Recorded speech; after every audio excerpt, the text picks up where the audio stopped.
কতই না সৌভাগ্য তারা, যারা দুনিয়ার সুখ শান্তি বিক্রি করে আখিরাতের জন্য।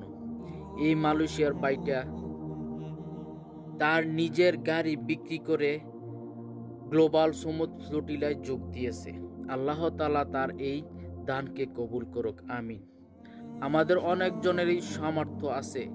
পৃথিবীতে এমনও মুসলিম আছে যাদের নিজে জাহাজ কিনে ওইখানে যাওয়ার সামর্থ্য আছে, কিন্তু তারা যাইবে না, কারণ ওই যে ক্ষমতা, দুনিয়া লোভের আশায়। সো তারা কতই না সৌভাগ্য, যারা দুনিয়ার সুখ শান্তি ত্যাগ করে আখিরাত পাওয়ার আশায়। জানি না এই ভাইদের কপালে কি আছে। হয়তো তারা গাজায় পৌঁছাবে, হয়তো তারা ইসরায়েলের নরক বর্বরতার জালের শিকার হবে। আল্লাহ এই ভাইকে কবুল করুক।